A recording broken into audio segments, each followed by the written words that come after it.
because I'd already flown a tour, I'd gone home, come back, and I'm on a voluntary second tour basis. Matter of fact, when I was returning, when I went through the redistribution center, they sent me to see a shrink. And they want to know, why do you want to go back? You don't have to. And they wanted to be sure I understood that I did not have to go back and fly combat. There were thousands of pilots that had not gotten into combat at that point in time. So my point is, I didn't have to be there. Chuck Yeager didn't have to be there. He got shot down on the 6th of March, parachuted into southern France, joined up with the underground, and eventually walked out over the Pyrenees into Spain, where he was supposed to be interned. They had a deal with the Spanish government. I think they traded him for a bunch of fuel for the for the Spanish, and he came back to England, and it was identified and verified and all this stuff. Supposed to go home. If you've been down in enemy territory and you've been with the Free French or things like that, you were not allowed to continue combat. Number one, you know, they could discover who helped him and things like that. Also, it would embarrass Spain, because according to the Geneva Convention, if you were interned in a neutral country, you were supposed to stay there for the duration of the war. So he didn't have to be there. It just showed you his dedication. He came over to do a job, and he wanted to finish it. So it was in the fall of 1944, and since I'm telling the story, Chuck came to me and says, "Hey, why don't we finish our tour together, and maybe we'll go back to the States and get to the same base and continue our friendship." I said, okay, I can make that happen. I'm the guy that schedules the flights. So then later on in December, he said, you know, Andy, he says, sure would be hell to get shot down on your last mission. And we did. We lost guys on their last mission. It's kind of funny. If you survive the first 5-10 missions, your chance of getting through the war really went up. And it was kind of rare to lose a guy on his last mission, but that did happen very frequently, but not like losing, you know, we lost them on their early mission. So he says, he'd been down on a special thing, and of course we had seen southern France, and we'd seen the Alps down there, and what a beautiful place it was. And he says, when it comes on our last mission, he said, I'd like to take you. Let's go as spares. When you sent 16 airplanes out, you sent 2 spares in the back. And if somebody aborted, somebody turned around for any reason, the spare has to fit into that position and go. So you got a full squadron when you get to the combat area.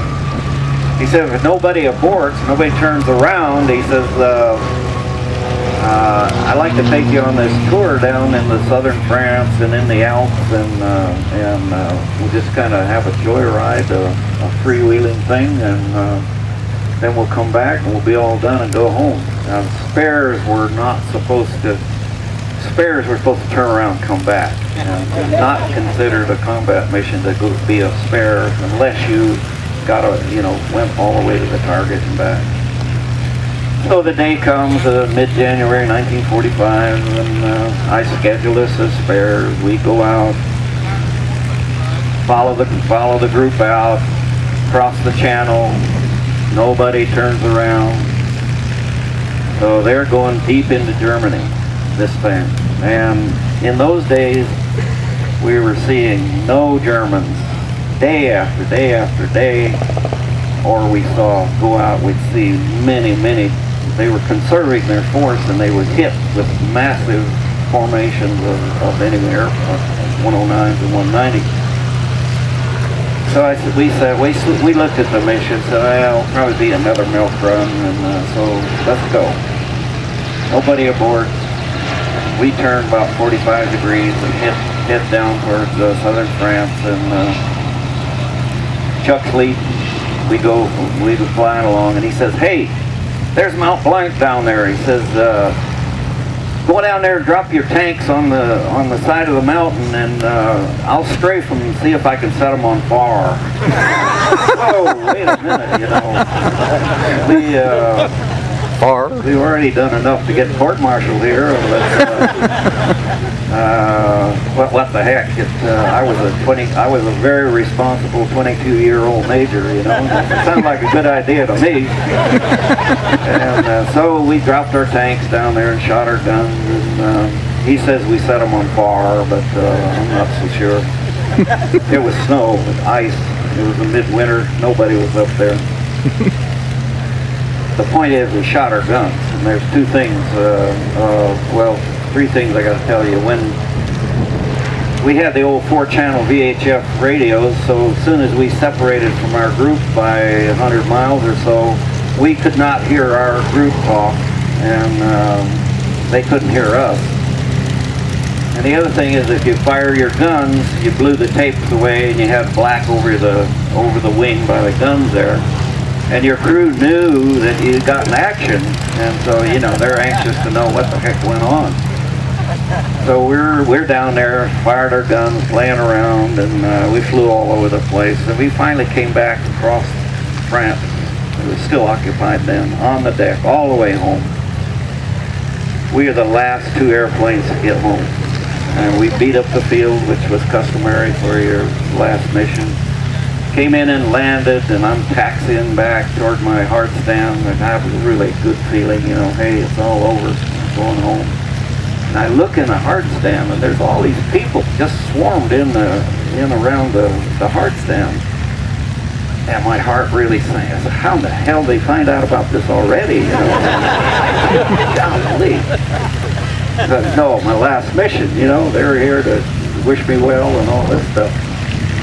Pulled in there, cut the mixture, swung the tail around, and Otto jumps up on the wing, and he says, Andy, he says, the group shot down 57 airplanes today. How many did you and Chuck get? That's the story how Chuck Yeager and Bud Anderson missed one of the biggest air battles of World War II. Thank you, Bud. And that's a no goal story. So good fun.